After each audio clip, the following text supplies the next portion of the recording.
Alhamdulillah, wassalatu wassalamu ala rasulillahi wa ala alihi wa sahbihi wa man tabi'ahum bi ihsanin ila yaumidin, amma ba'd.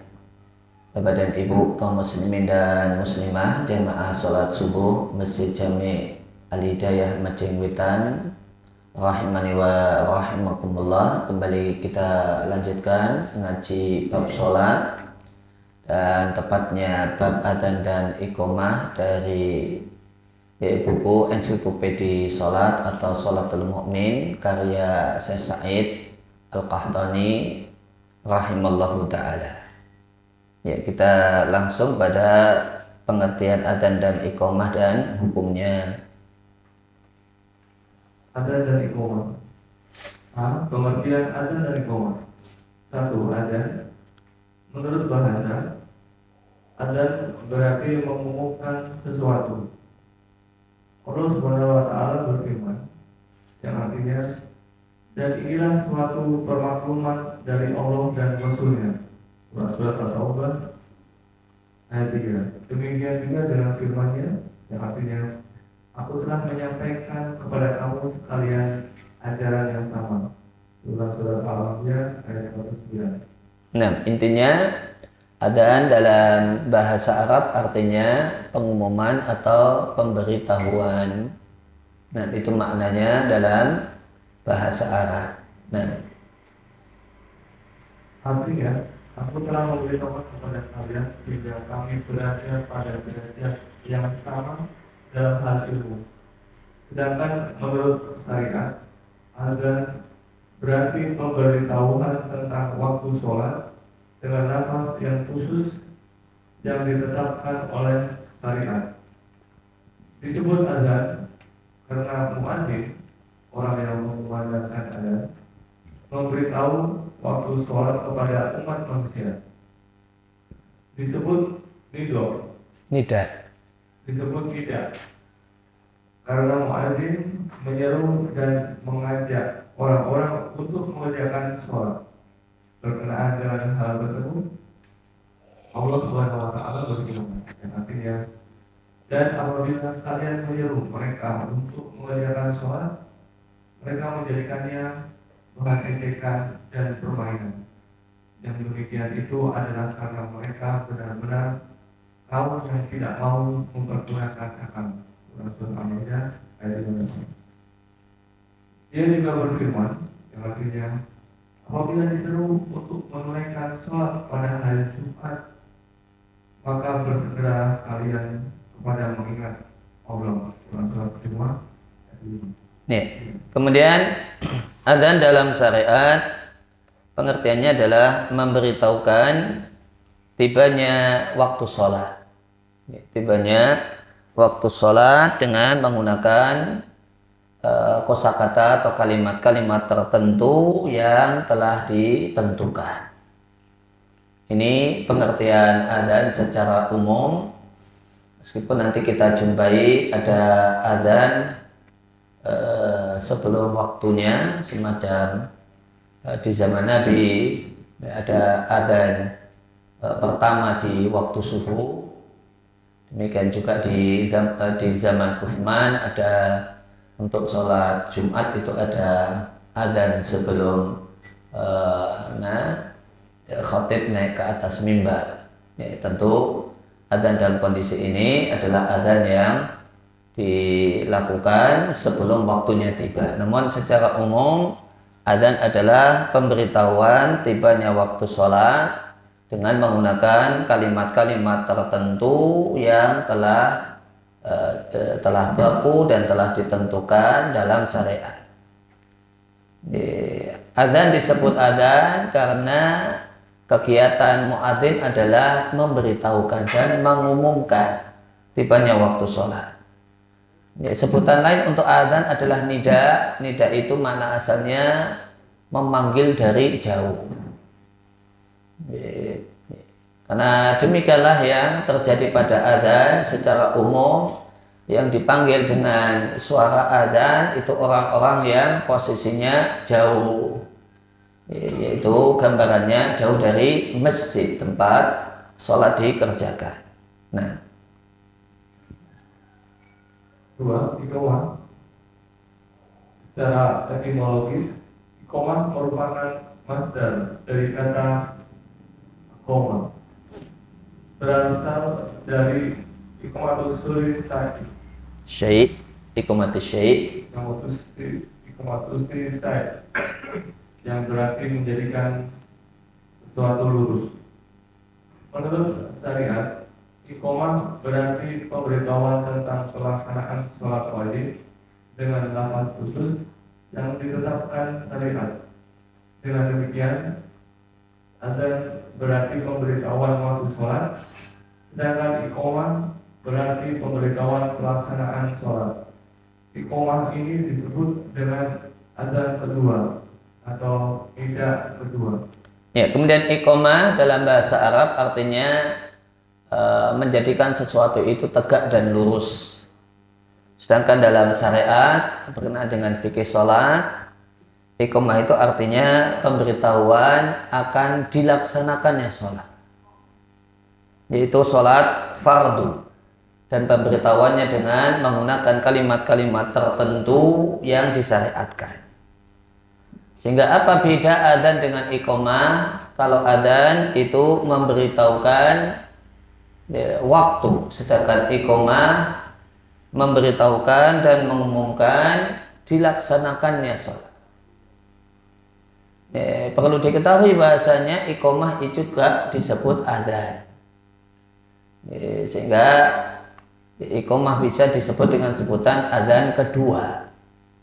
Di hadis disampaikan bahasanya baina kulli adzanaini salatun. Di antara setiap dua adzan, maksudnya adzan dan iqamah, terdapat salat sunnah. Nah, 3. Hukum adzan dan iqamah. Adzan dan iqamah ini fardu kifayah bagi laki-laki saja, yakni untuk sholat wajib 5 waktu dan juga sholat Jumat. Semuanya itu telah ditetapkan melalui Al-Quran. Hal itu didasarkan pada firman Allah SWT yang artinya, dan apabila kalian menyeru mereka untuk mengerjakan sholat, mereka menjadikannya bahan ejekan dan permainan. Yang demikian itu adalah karena mereka benar-benar kaum yang tidak mau mempergunakan akal. Quran Surat Al-Maidah ayat 58. Demikian juga dengan firman Allah SWT yang artinya, hai orang-orang yang beriman, apabila diseru untuk menunaikan sholat pada hari Jumat, maka bersegera kalian kepada mengingat Allah. Quran Surat Al-Jumu'ah ayat 9. Nah, tentang hukum adzan dan iqamah di sini disampaikan bahasanya dua amalan ini, adzan dan iqamah, dua-duanya hukumnya fardu kifayah, wajib. Namun jika sudah dilaksanakan oleh sebagian, sudah mencukupi untuk yang lain. Dan ini fardu atau kewajiban untuk laki-laki dan tidak berlaku untuk perempuan. Dan adzan serta iqamah itu dituntunkan, disyariatkan untuk sholat 5 waktu. Demikian juga untuk sholat Jumat.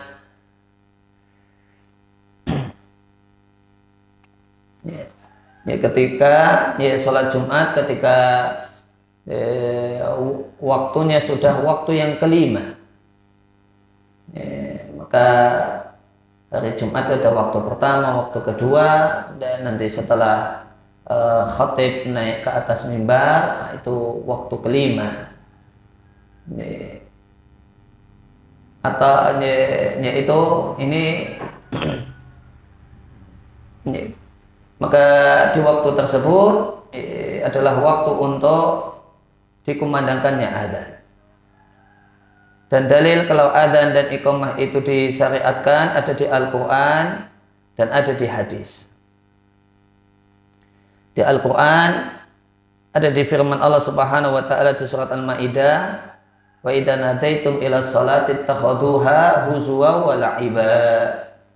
Jika kalian menyeru untuk mengerjakan sholat, mereka menjadikannya sebagai ejaan dan permainan. Dzalika bi annahum qaumul la ya'qilun. Hal itu karena mereka adalah orang-orang yang tidak berakal. Dan secara khusus untuk adzan hari Jumat ada dalil dari Al-Quran di surat Al-Jumu'ah ayat yang ke-9. Ya ayyuhalladzina amanu, wahai orang-orang yang beriman, idza nudiya lis-sholati min yaumil jumu'ati, jika telah diseru untuk sholat pada hari Jumat, ya maka diseru berarti ada seruan, ya, itulah adzan, maka bersegeralah kalian. Nah, Selain itu, pensyariatan adzan dan iqamah ini didasarkan kepada sabda Nabi Shallallahu Alaihi Wasallam dalam hadis Malik bin Al-Huwairi.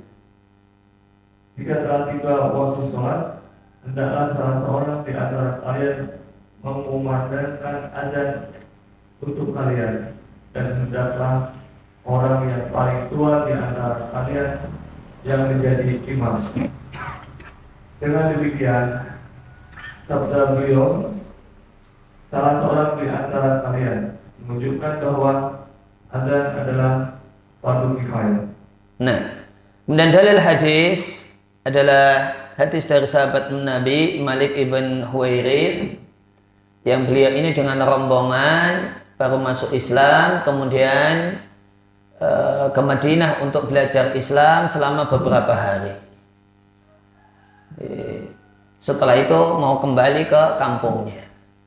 Karena mereka ini sama-sama baru masuk Islam dan sama-sama bareng belajar Islam, maka pengetahuan mereka tentang Islam di antara mereka ini sama. Sehingga yang jadi kelebihan salah satu mereka yang tidak dimiliki oleh yang lain adalah umur. Karena kalau dari sisi ilmu mereka ini sama, dari sisi masuk Islam mereka ini juga sama. Sehingga Nabi katakan, jika telah tiba waktu sholat, maka salah satu kalian beradzan. Hadis ini dalil bahwasanya adzan itu untuk menandakan tibanya waktu sholat. Karena Nabi katakan, jika telah tiba waktu sholat, maka hendaknya salah satu beradzan. Kemudian tentang siapa yang jadi imam, nah, Nabi katakan, dan adalah yang paling tua di antara kalian yang jadi imam. Kenapa yang paling tua? Karena mereka ini tidak memiliki kelebihan di antara sesama mereka kecuali faktor umur. Karena faktor masuk Islam mereka ini sama, pengetahuan tentang Islam, belajar Al-Quran dan yang lainnya sama, sehingga Nabi sampaikan yang jadi patokan untuk jadi imam adalah yang paling tua. Maka Nabi katakan di sini salah satu kalian yang beradzan, dalil bahasanya adzan itu fardu kifayah. Kalau di versi Arab di catatan kaki terdapat penjelasan, diperselisihkan tentang tahun kapankah adzan itu diperintahkan. Farajihu anna dzalika kana fi sanatil ula.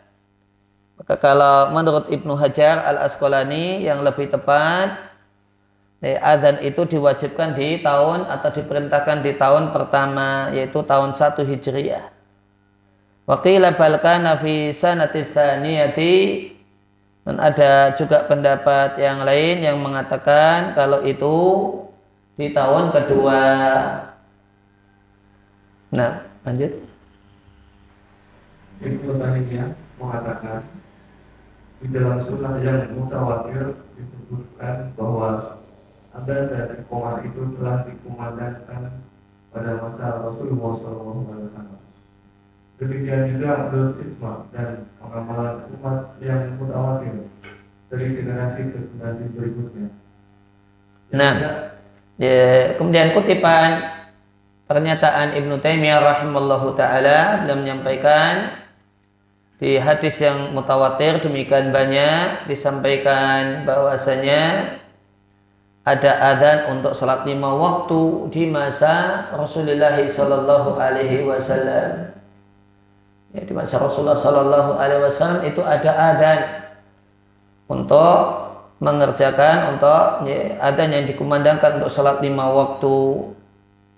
Demikian juga ada ijma' umat, kesepakatan umat Islam dan praktek umat Islam yang terwariskan dari generasi ke generasi menunjukkan adanya ibadah adzan dan ibadah adzan dalam Islam.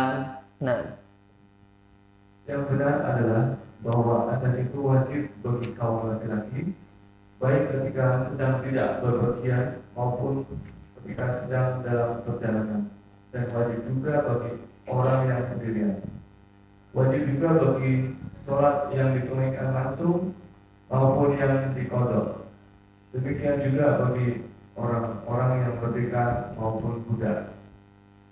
Nah, ini pendapat yang diambil oleh penulis buku ini.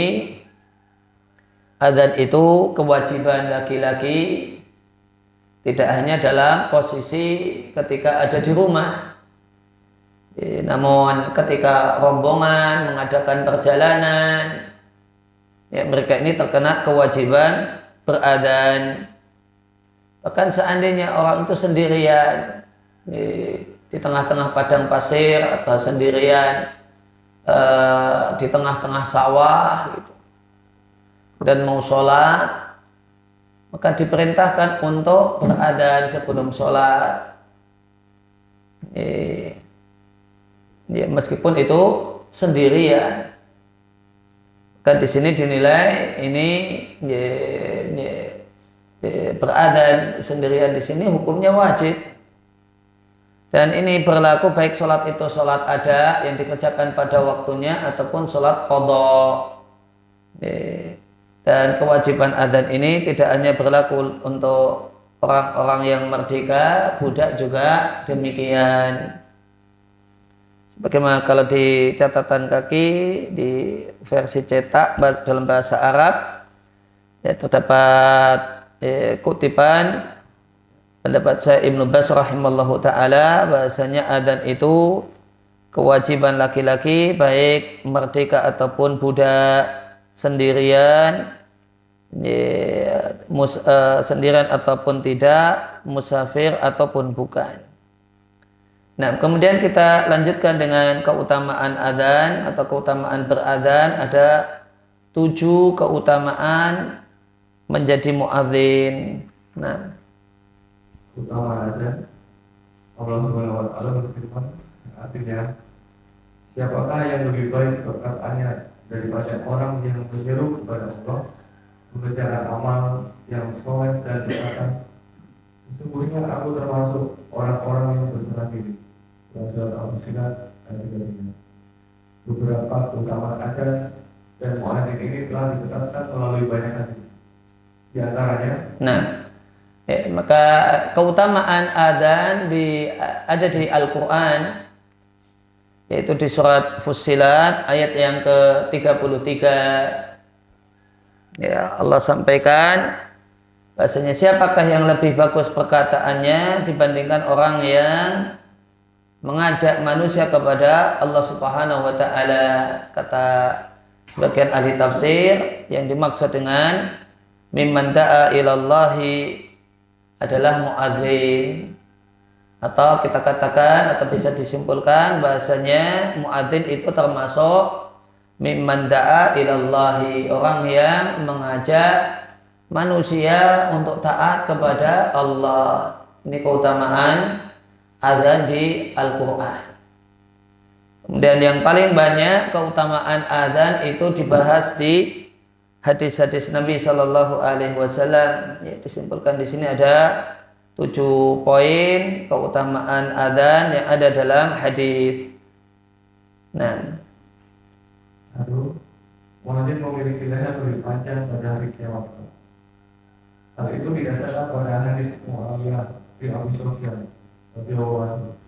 Dia bercerita, aku pernah mendengar Rasulullah SAW bersabda, para muadzin adalah orang-orang yang paling panjang lehernya pada hari kiamat kelak. Nah, keutamaan yang pertama, muadzin itu orang yang paling panjang lehernya pada hari kiamat. Karena punya leher atau terlihat punya leher itu di antara tanda orang yang ganteng dan cakep. Oleh karena itu orang yang kegemukan itu tidak punya leher. Orang yang gemuk sekali itu lehernya hilang. Dan itu satu hal yang dinilai kurang bagus. Orang itu terlihat ganteng, cakep, cantik. Kalau terlihat punya leher, semakin jelas terlihat punya lehernya itu semakin cakep. Namun ketika lehernya itu makin tidak terlihat bahkan hilang karena faktor kegemukan, kegantengannya, kecakapannya berkurang. Kemudian demikian juga kita jumpai di sebagian suku itu dianggap bahasanya leher makin panjang itu meningkatkan nilai kualitas fisiknya. Itu sebagai gambaran untuk memperjelas hadis ini. Dari Muawiyah ibn Abi Sufyan radhiallahu anhu yang mendengar Rasulullah Shallallahu Alaihi Wasallam bersabda, para muadzin adalah orang yang paling panjang lehernya nanti pada hari kiamat. Nah, karena dan ini balasan yang selaras dengan perbuatannya, karena mereka memanjangkan leher untuk beradzan, maka Allah berikan balasan sejenis dengan perbuatannya. Nah, mengusir saya. Hal itu didasarkan pada hadis Abu Hurairah radhiyallahu anhu. Rasulullah sallallahu alaihi wasallam pernah bersabda, jika seruan sholat atau ada dikumandangkan, syaitan pun lari sambil terkentut-kentut agar dia tidak mendengar adzan. Jika seruan adzan itu telah selesai, dia datang lagi hingga jika seruan sholat iqamah kembali dikumandangkan, dia kembali lagi. Jika pengulangan iqamah itu telah selesai, dia datang lagi, lalu dia membisikkan orang yang sholat dan hatinya. Dia berkata kepadanya, niatlah begini dan begitu, yaitu sesuatu yang sebelumnya dia tidak mengingatnya, sehingga dia tidak menyadari berapa rakaat dia telah mengerjakan sholat. Nah, kemudian yang kedua, adzan itu mengusir setan. Oleh karena itu,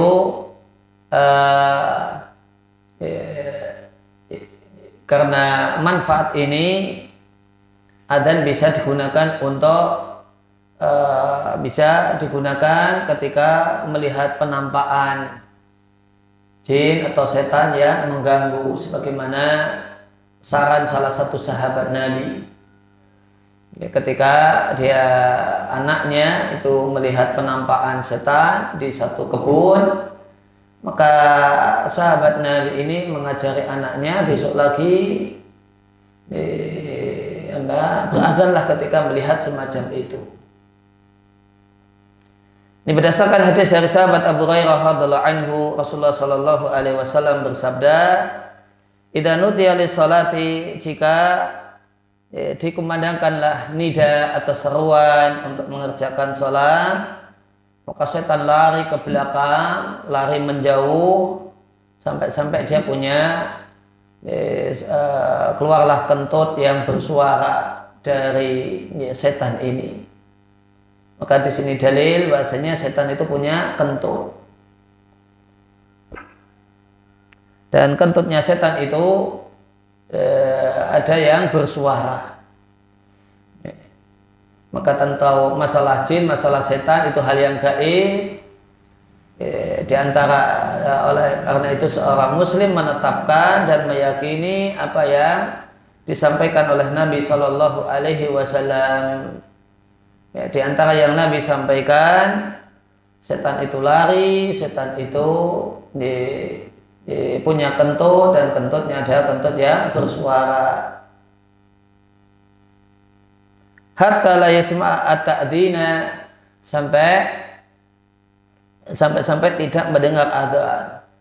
Jadi lari entah sampai tengah lautan atau tengah hutan sampai gunung supaya tidak dengar suara adzan.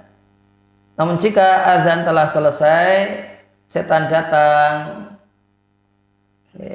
kembali datang untuk menggoda. Demikian sampai iqamah dikumandangkan. Ketika iqamah dikumandangkan, setan juga lari. Dan iqamah itu di sini nama lainnya adalah tathwib. Kalau tadi pengulangan, ya, apa mas Dimas? Pengulangan iqamah gitu apa? Coba kalimatnya mas terakhir. Jika pengulangan iqamah itu telah selesai, dia datang lagi lalu dia membisikkan orang yang sholat. Nah ini itu terjemah yang tidak pas. Tidak perlu ada kata-kata terjemahan pengulangan, namun langsung. Hatta idza qudiya at-tathwibu, dan jika iqamah sudah selesai, gitu. Jika iqamah sudah selesai, maka nama lain dari iqamah adalah tathwib. Itu di bahasa Arab ada kosakata tathwib. Nah, tathwib itu nama lain dari iqamah.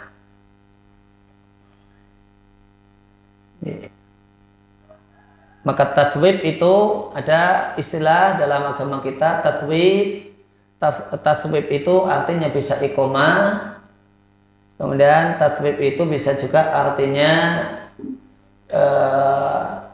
bacaan khas saat subuh, ya, as-salatu khairum minan naum, itu juga disebut dengan sebutan tathwib. Itu tathwib yang disyariatkan, yang ada dalam hadis-hadis Nabi Shallallahu Alaihi Wasallam. Maka jika iqamah telah selesai, setan kembali datang dan membuat bisikan antara seseorang dengan dirinya. Dan bisikan setan ketika seorang itu sholat adalah, ya, setan mengingatkan kita berbagai hal. Ingatlah demikian, yaitu hal-hal yang sebelumnya tidak ingat.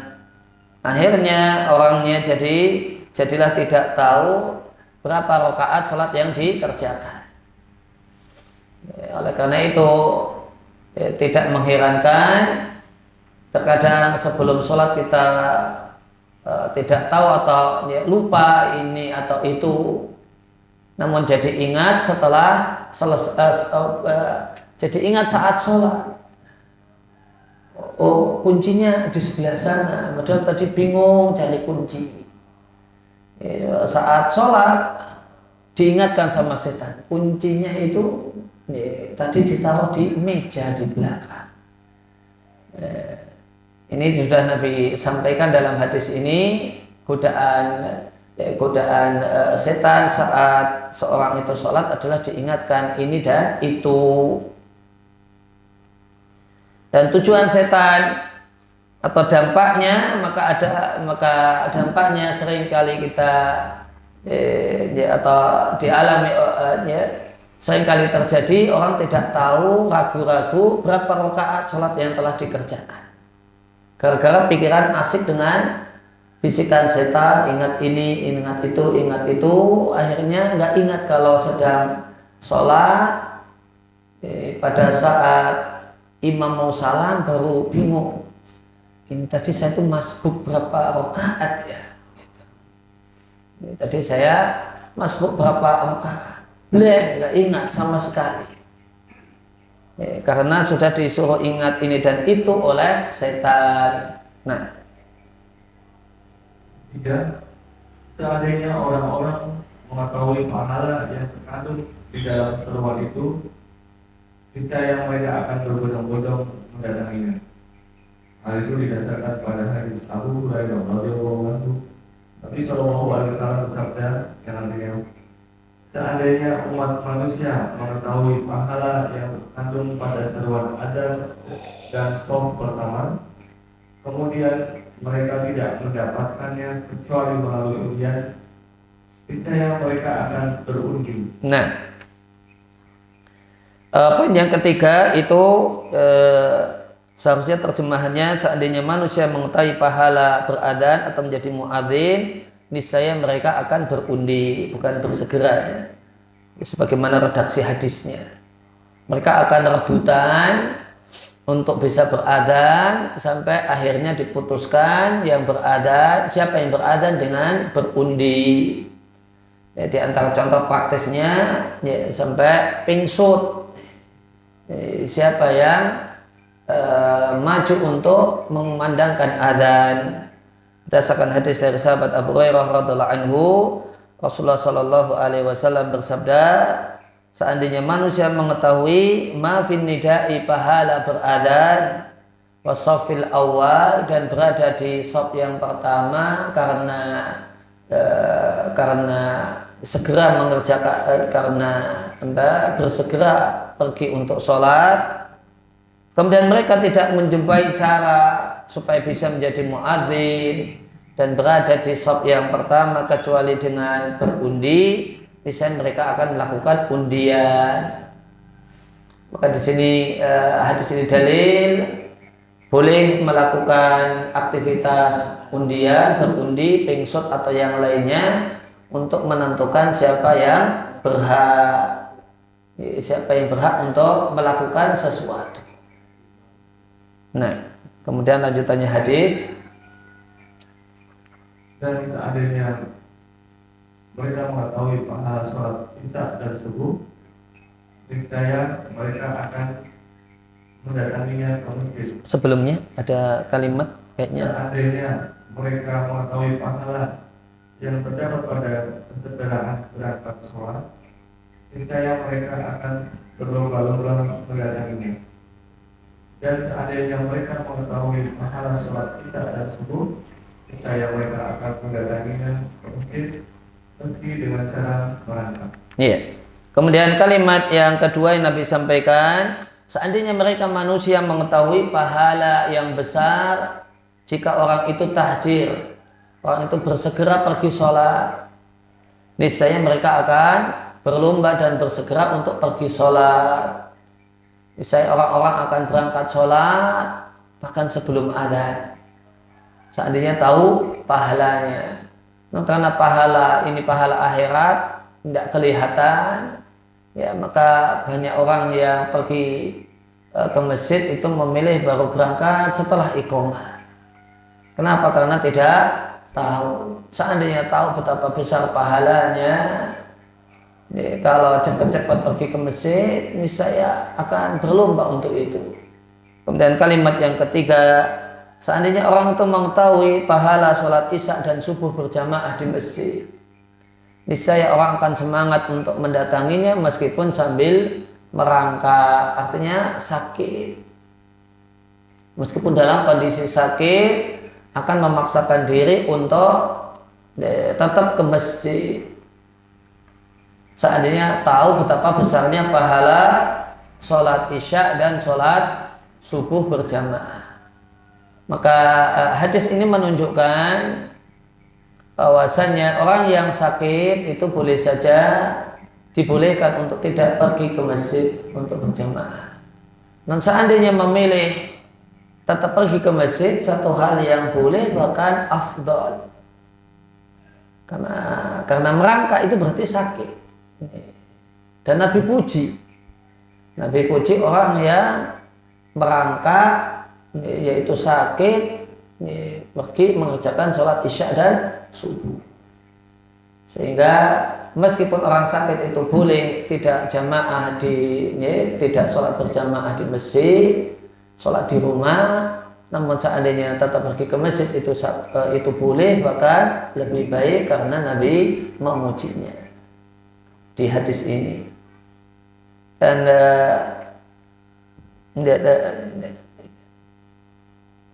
inilah sholat subuh dan sholat isya berjamaah itu sholat yang sangat istimewa, sehingga Nabi sampaikan di hadis yang lain, ini adalah sholat yang paling berat. Sholat subuh dan sholat isya berjamaah itu sholat yang paling berat bagi orang-orang munafik.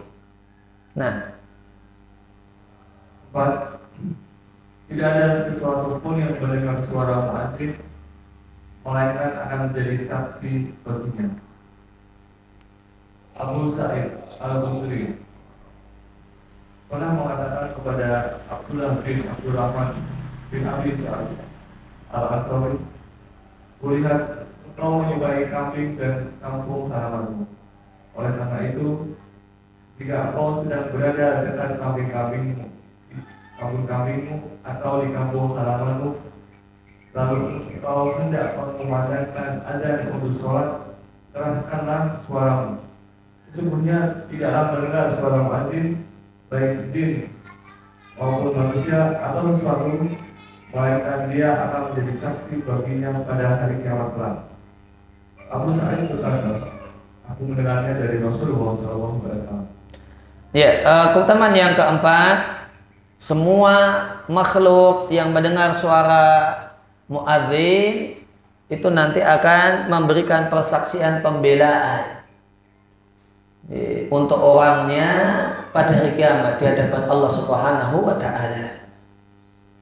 Ini berdasarkan perkataan Abu Sa'id Al-Khudri menasihati seseorang, dan ini kata Abu Sa'id beliau dengar langsung dari Rasulullah sallallahu alaihi wasallam. Jadi Rasul berkata kepada Abu Sa'id Al-Khudri, "Aku lihat engkau suka pada kambing, yaitu suka menggembalakan kambing." Nah, mengembalakan kambing di zaman dulu yaitu keluar dari komplek perkampungan, cenderung cari rumput yang segar-segar di dekat oase, dan ini adanya di padang pasir. Sehingga mengembalakan kambing agar kambing itu merumput yang segar-segar itu jauh. Kemudian maka aku melihat engkau suka dengan kambing, yaitu suka mengembalakan kambing.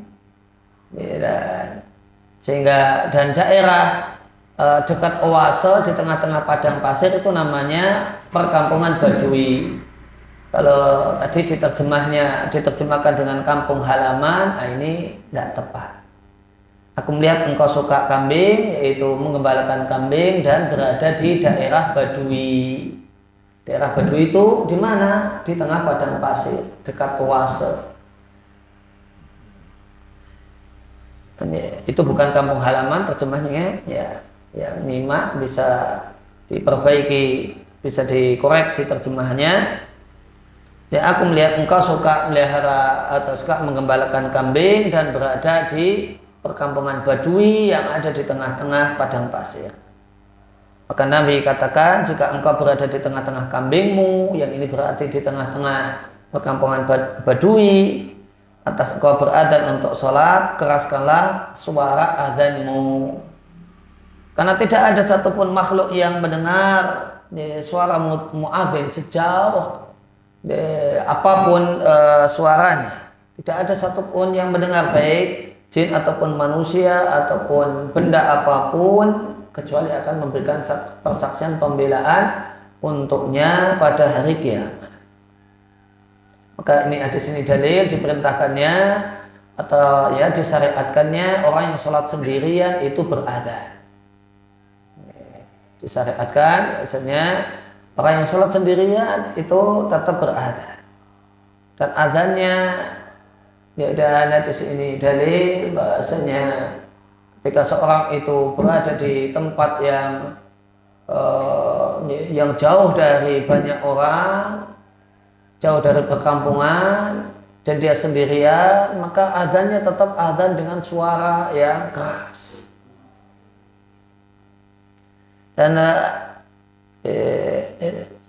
hadis ini menunjukkan bahwasanya boleh saja orang itu tidak sholat berjamaah ke masjid karena tuntutan kondisi semacam ini. Karena tuntutan keadaan semacam ini, dia punya banyak kambing perlu digembalakan, hanya untuk digembalakan dibawa ke daerah yang hijau, yaitu jauh dari pemukiman, sehingga menyebabkan dia tidak bisa bolak-balik ke masjid. Akhirnya sholatnya di sana, di tempat di situ ada di situ kambing-kambingnya berada. Maka tidak sholat berjamaah karena kondisi semacam ini, kondisi yang mengharuskan semacam ini, satu hal yang beralasan. Nabi tidak mengatakan ya kalau kamu mengembalakan kambing ya harus lihat waktu adzan ya, waktu sholat ya. Nabi tidak mengatakan demikian. Ya memang ada kepentingan ke sana, tidak mungkin bolak-balik. Ya, maka yang penting tetap jaga sholat. Dan ini satu hal yang dimaklumi. Nah, akan diberikan ampunan kepada muadzin sejauh suaranya, dan baginya pahala seperti pahala orang yang mengerjakan sholat dengan azan tersebut. Hal itu didasarkan pada hadis Al-Bara bin Azib bahwa Nabi SAW bersabda, sesungguhnya Allah dan para malaikatnya bersolawat bagi shaf terdepan, dan muadzin diberikan ampunan sejauh suaranya, serta dibenarkan oleh orang yang mendengarkannya, baik yang masih hidup maupun yang sudah mati, dan baginya pahala seperti pahala orang yang mengerjakan sholat dengannya. Ya. Yang kelima, muadzin mendapatkan ampunan sejauh suaranya terdengar, dan dia mendapatkan pahala semisal pahala semua orang yang sholat yang datang karena adzannya. Maka muadzin yang beradzan di masjid yang ramai, itu pahalanya lebih besar ya, daripada yang beradzan di masjid yang sepi jamaah. Karena dapat pahala sebanyak semua orang yang ikut sholat karena mendengar adzannya. Sebagaimana sabda Nabi Shallallahu Alaihi Wasallam, Allah dan para malaikat mendoakan, bersolawat atau memuji di hadapan para malaikat. Ini Allah memuji di hadapan para malaikat orang-orang yang berada di shaf yang paling depan. Kemudian muadzin itu diberi ampunan sejauh suaranya. Kemudian muadzin itu dibenarkan perkataannya oleh semua yang mendengarnya. Ini tadi diterjemahnya baik yang hidup ataupun yang mati, tapi sebenarnya redaksi hadisnya tidak demikian. Baik itu adalah sesuatu yang masih basah dan segar ataupun sesuatu yang sudah mengering. Daun yang basah, daun yang kering, batang pohon yang masih basah, masih hidup, kemudian ataupun batang pohon yang kering, semuanya membenarkannya. Kemudian dan untuknya semisal pahala semua orang yang sholat bersamanya. Nah, 6. Doa Nabi SAW bagi muadzin agar diberikan ampunan. Hal itu didasarkan pada hadis Abu Hurairah radhiyallahu anhu. Dia bercerita, Rasulullah SAW bersabda, imam itu bertanggung jawab terhadap sholat makmum. Muadzin itu kepercayaan umat manusia. Ya Allah, berilah petunjuk kepada para imam dan berikanlah ampunan kepada para muadzin. Iya, yang keenam, doa Nabi untuk muadzin agar diberi maghfirah atau ampunan. Nabi Rasulullah Sallallahu Alaihi Wasallam bersabda, al-imamu dhaminun. Imam itu dhamin, penjamin, yaitu penjaga, dan karena menjaga sholat orang-orang yang bersamanya. Demikian juga menjamin sejumlah hal, misalnya menjamin surat Al-Fatihah yang tidak dibaca oleh makmum yang mendapatkan rukuk bersama imam. Siapa yang mendapatkan rukuk bersama imam, ya dia sudah dapat rakaat. Gimana kewajiban membaca Al-Fatihah sudah dijamin oleh imam. Sedangkan muadzin adalah orang yang diberi amanah oleh masyarakat, karena adzan ini jadi patokan. Ya, adzan itu jadi patokan waktu sholat sudah tiba ataukah belum. Kemudian Nabi doakan para imam sholat dan doa ampunan untuk para muadzin. Kemudian yang terakhir, 7. Karena adzan dosa dapat diampuni dan seorang dapat dimasukkan ke surga. Hal itu didasarkan pada hadis Utbah bin Amir radhiyallahu anhu.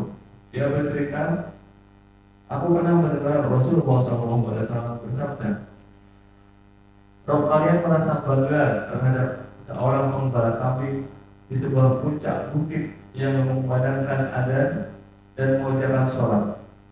Allah yang Maha Perkasa lagi Maha Mulia berfirman, lihatlah hambaku itu, dia mengumandangkan adzan dan mengucapkan sholat karena rasa takut kepadaku.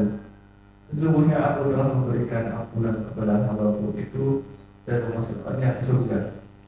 Nah, maka yang terakhir adalah dosanya diampuni dan dimasukkan ke dalam surga. Allah kagum dengan seorang yang menggembalakan sejumlah kambing di puncak bukit, ya, di puncak bukit, dan dia sendirian, hanya ditemani kambing-kambing, lantas dia beradzan mengerjakan sholat, adzan sholat, kemudian mengerjakan sholat. Allah bangga dengan orang ini yang sedang dalam keadaan kesibukan, sibuk ngurusi kambing, tidak dilihat oleh orang karena tentu digembalakan jauh dari pemukiman, namun tetap semangat untuk semangat untuk sholat dan didahului dengan beradzan terlebih dahulu. Maka Allah banggakan di hadapan para malaikat dan Allah katakan, ku ampuni dosa hambaku dan ku masukkan dia ke dalam surga. Ya, demikian yang kita kaji di kesempatan pagi hari ini. Wassallallahu ala nabiyina Muhammadin wa ala alihi washabbihi wasallam wa akhiru da'wana alhamdulillahi rabbil alamin. Alhamdulillah, kita telah menyelesaikan mengenai adzan iqamah yang telah sampai pada halaman 185. Secara lengkap Ustaz Ali Sunada telah menyampaikan materinya, dan insya Allah kita akan lanjutkan untuk halaman 186 mengenai tata cara adzan dan iqamah. Namun kami mungkin menyadari bahwa ada beberapa hal yang ingin ditanyakan mengenai adzan dan iqamah, terutama berkaitan dengan materi yang disampaikan. Maka kami berikan kesempatan bagi yang ingin bertanya. Kita tolong.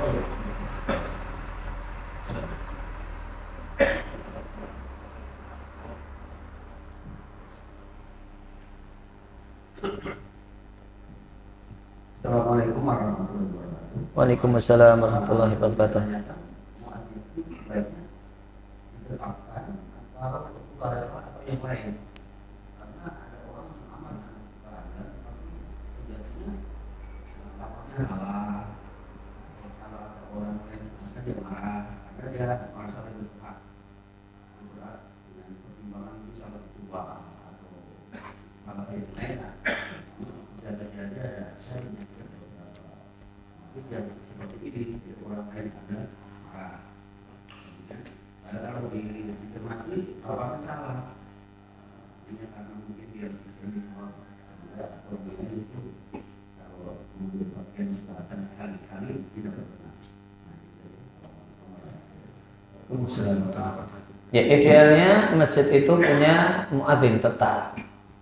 Ya, muadzin tetap yang punya komitmen untuk azan tepat waktu, sehingga dia siap-siap beres-beres ke kamar mandi dan sebagainya ya sebelum waktunya beradzan. Ya, idealnya demikian. Ya, nanti sehingga kalau muadzin itu sudah tetap dan baku, ya tidak boleh beradzan kecuali yang memang jadwalnya untuk beradzan, yang sudah dibakukan untuk beradzan. Ya, namun jika boleh jadi di sebagian masjid itu belum demikian, ya, maka ya berarti perlu disadari ada kebebasan dalam masalah ini. Orang tidak boleh marah ya, karena bukan dia yang beradzan. Seorang itu boleh marah ketika bukan dia yang beradzan, ketika dia muadzin tetap. Maka dia akan punya hak untuk marah dengan mengatakan, loh, ya, kenapa jatah saya kalian ambil, kamu ambil. Tapi kalau tidak menjadi muadzin tetap, tidak ada alasan untuk marah sebenarnya. Ya siapa saja yang beradzan boleh-boleh saja. Kemudian ya, catatan pentingnya ya Muadzin itu ya harus benar adanya. Kalau salah, apalagi sampai tidak memenuhi ketentuan adzan, nanti adzannya jadi tidak sah. Itu pentingnya belajar fikih adzan. Nah, ada yang lain?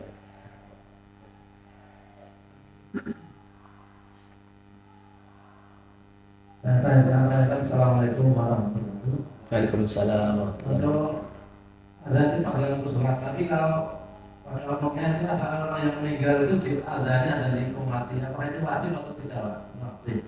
Dan itu warahmatullahi wabarakatuh. Kalau wajib dan tidaknya jelas tidak wajib.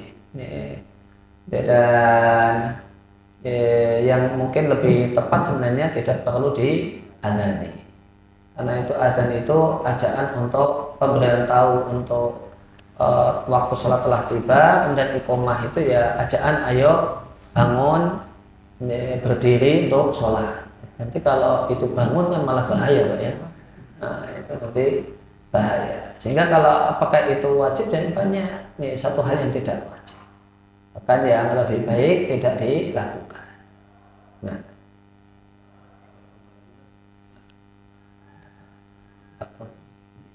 Tidak ditanyakan pertama terkait dengan sudah di suatu tempat sudah ada sampai untuk waktu sholat, tapi di situ tidak sempat ada satu orang itu yang menerima adzan.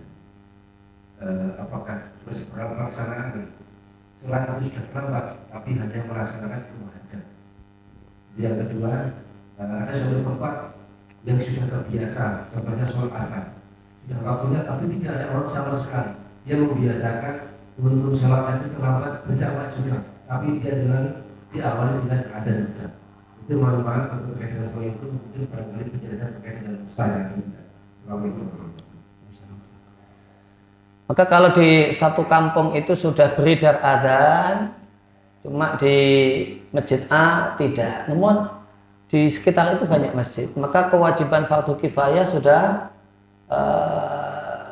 gugur. Dan ketika jamaah masjid itu yang datang terlambat mau sholat dan langsung iqomah, ya tidak mengapa, karena kewajiban fardu kifayah, kewajiban adzan yang punya fardu kifayah sudah gugur dan sudah terselesaikan. Kemudian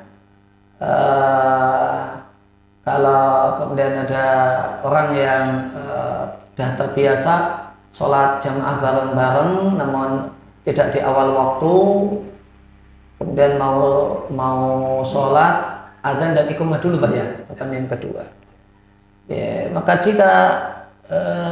boleh saja adzan dan iqamah dulu, dan adzannya tidak harus pakai mic ya. Cukup adzan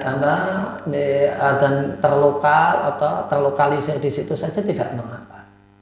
Karena adzan yang harus keras membahana itu adzan untuk menggugurkan fardu kifayah. Dan ini fardu kifayahnya sudah gugur dengan adanya adzan di sejumlah masjid dan mereka rombongan mau sholat, tapi ingin melengkapi sholatnya dengan amal sholat, adzan dulu baru iqamah, tidak mengapa.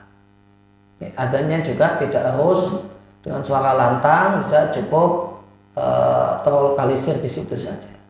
Nah. Terakhir Pak nih.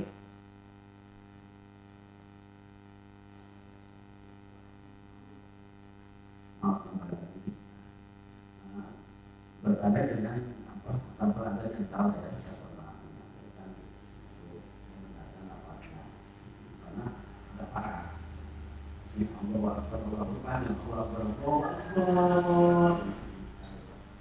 bukan hayal sholat, tapi hayal sholat sampaikan dengan dia. Tapi banyak pertanyaan dia tetap berbanyak seperti itu. Jadi berubah sekarang. Ya, hal-hal semacam ini ya memang perlu dibicarakan baik-baik, dan ya, ini akan jadi kemaslahatan bersama ketika semuanya bisa legowo dan sadar. Ya ringkasnya yang penting adalah gimana dirembuk baik-baik, dan ini untuk kepentingan semuanya.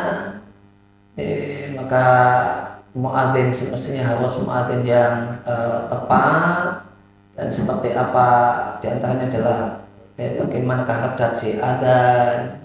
Ini hal semacam ini ya sensitif ya di masyarakat, ini satu hal yang sensitif, namun kalau ini berkenaan dengan ibadah semestinya ada semangat untuk legowo demi kemaslahatan bersama. Itu komentar yang bisa saya tambahkan. Baik, cukup ya untuk pertanyaan pagi hari ini. Insya Allah kita akan lanjutkan mengenai tata cara adzan dan iqamah.